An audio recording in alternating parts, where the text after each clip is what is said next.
Alrighty. So I just saw American Fiction. Oh, Fiction. American Fiction. Sorry.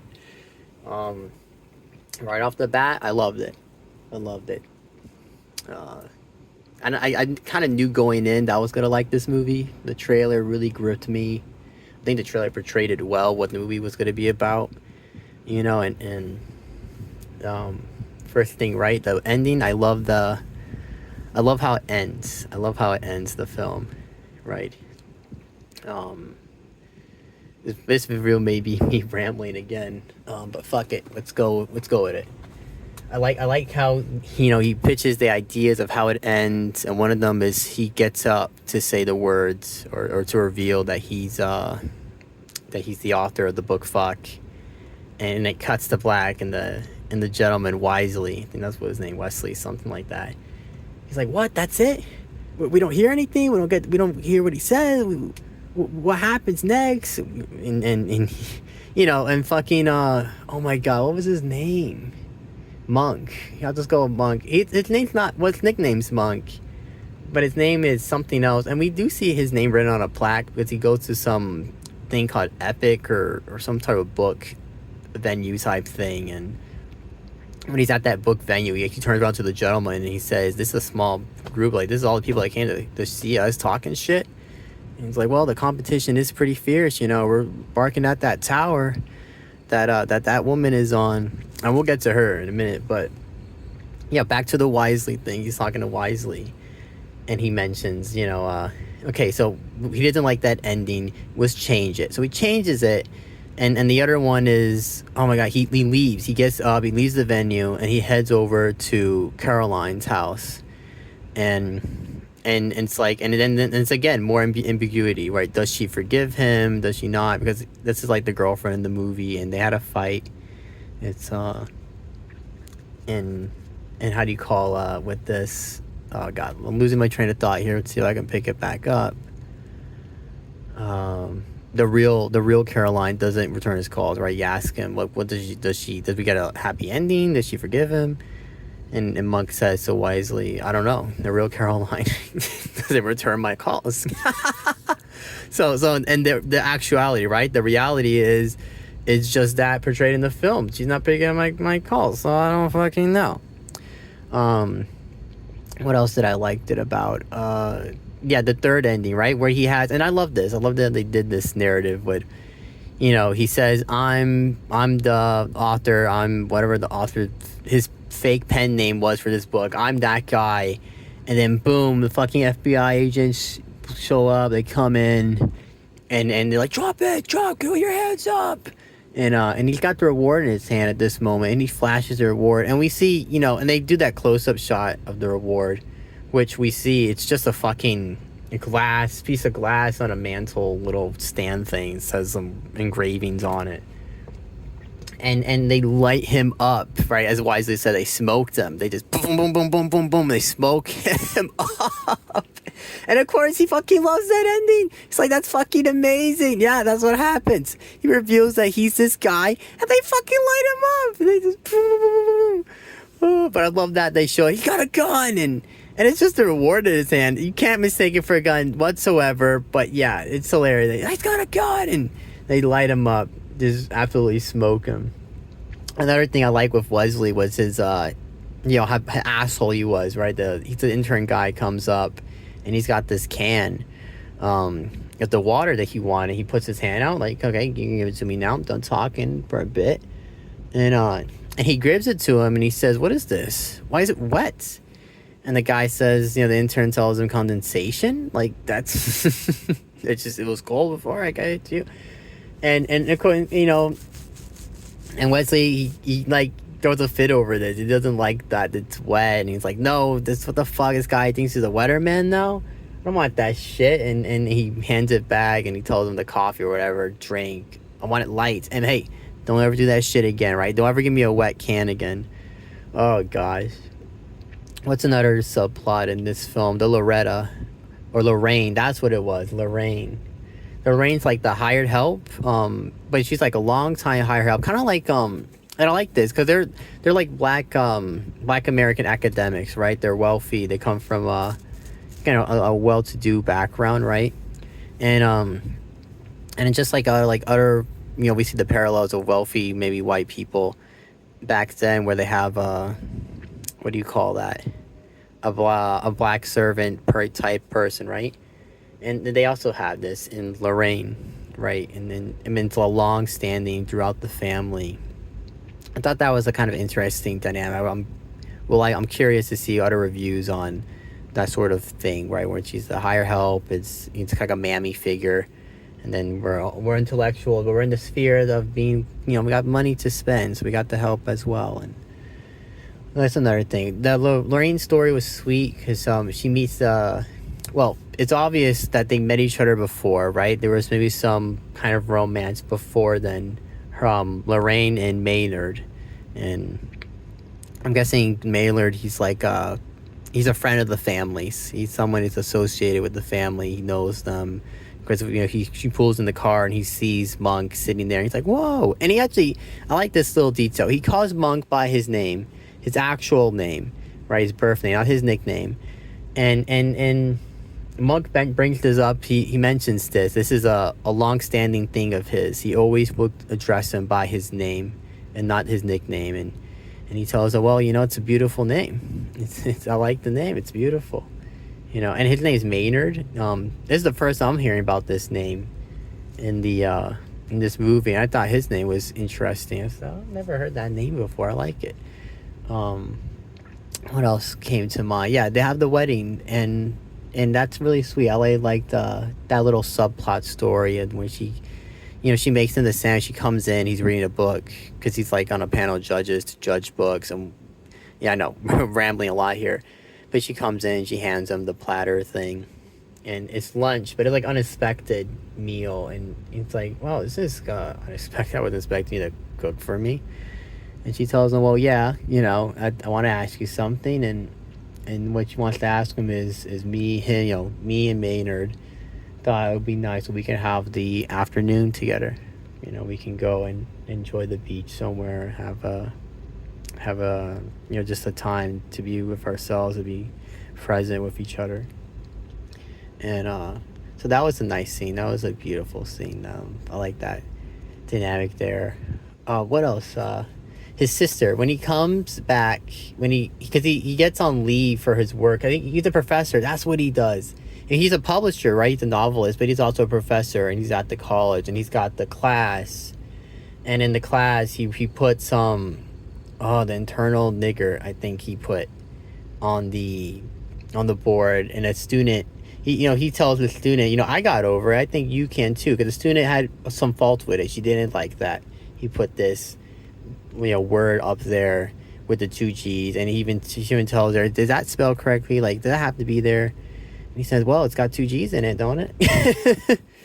So I like that little, that's how that kind of sets it up. And he's like talking with, I think maybe it was the parents of the woman, of the girl, the student, and his like supervisor person, and they're telling him, I think you should take a leave of absence for a while, kind of think things through. It's and he doesn't go back to that job, so I guess, or at least however long the leave of absence is, I guess maybe he just left that job, but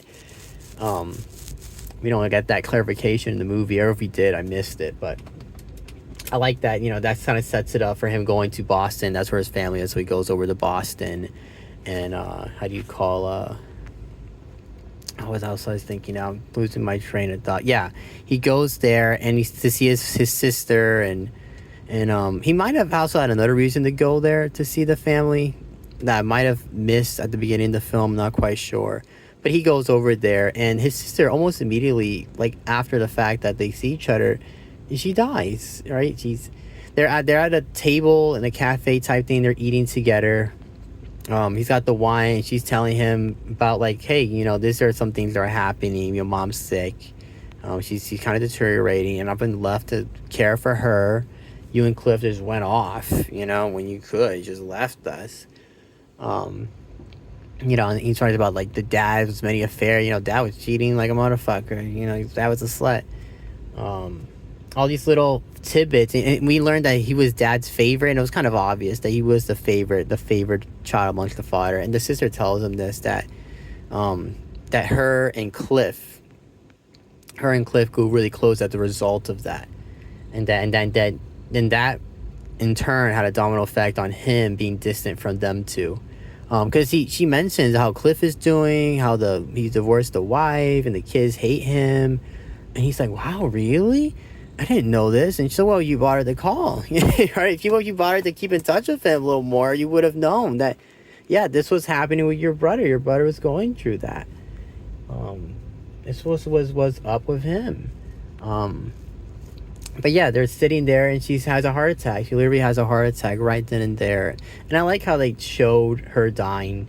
When they see the person go over to her body and they're doing the chest compressions, you're trying to revive her, and then suddenly they just cease. They stop, and so we kind of get that clarification, like, oh, it's her feet stop moving. We can see in the feet moving because of the compressions, and then they stop doing the compressions. Her feet are still. And we get that kind of confirmation there of, okay, she's died, she's passed. And then in the next scene follows when they're spreading her ashes, and we see Cliff there. And I like how they kind of, the funeral for the sister. Okay, so now Cliff is here. He's here with them. And Cliff was another character I liked. I liked his character. And he mentioned he's gay, right? This is a principal point of the character. He's a homosexual man, and he repressed it. He kept it hidden, kept it to himself. And he says this to the girlfriend, right? He says this amongst girlfriend. "Oh, I've only been gay like 5 minutes ago," right? It's recently that he's come to just embrace who he really is, what he likes. This is who I am. Because we see him throughout the film, he's like whoring out, right? And quite literally, because he's got like he has the boyfriend. We get the scene where he's doing the coke on the table, and he's got this boyfriend with him, or this dude. He kissed him. "Oh, I want a piece of him. I want a little snack of him." Because he's talking to the brother about the bills, and he's like, "Can you chip in some money? Because, I'll put mom in the home, but this shit's expensive, man." And he says, but how do you call it? Let me get back on track here. Another scene, this kind of later in the film, where we have the wedding scene, right? The wedding for Lorraine and Maynard. There's these two gentlemen there. One's Kenny, and the other is something else. And the gentleman, the white gentleman, and he's like very friendly. He even tells like Monk, like, "Oh yeah, we're friends of oh my god, what's his name? Oh, fuck. Oh my god, what's his name again? Cliff. We're Cliff's friends, right? We're Cliff's friends." And we literally just met him like a while ago, like a couple of days ago. We just met him. Like, we already buddy in this bitch, So he's just having people come over, and he cheats on his boyfriend, right? We learned that. This is when Cliff's at the other house. Now, it's not the house like in Provincetown or wherever it's at, because we're in Boston, and we know we got the beach house. So it's I don't know if it's in Provincetown for Zach. They never clarify, but they do show these scenes where they show the aerial view. So if you're from the area, maybe you'll recognize where that is. But just know, like, we're in the Boston area, right? But yeah, the beach house, fucking, and I just lost my train of thought again. Where was I? Cliff. Oh yeah, we're at the other house, the non-beach house with Cliff, and he's talking to the girlfriend, and he mentions the whole cheating story. Like, he's got the black guy, and he's like, "How do you get that black guy?" He's like, "Well, I was with him with another man, and I forgot that the boyfriend, he had a key. He knew where the spare key was. So he comes in the house, and he had yogurt for us, and he brought some snacks out. Let me come over and surprise him." And they, obviously he sees him cheating, he gets pissed. He goes a little fit over it. Understandable. So I like that character. And Caroline was a nice character too. I like the introduction with Caroline, where she has what was it?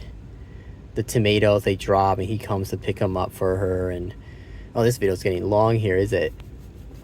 It's and the man comes in. "Oh, you expecting some company?" Yeah, and it's silent and awkward, and he comes in, and we see it's another gentleman there, and he just says, "Oh, hi, hello.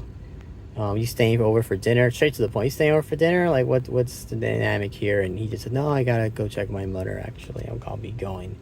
And we learn later from her that she's going through a divorce, actually.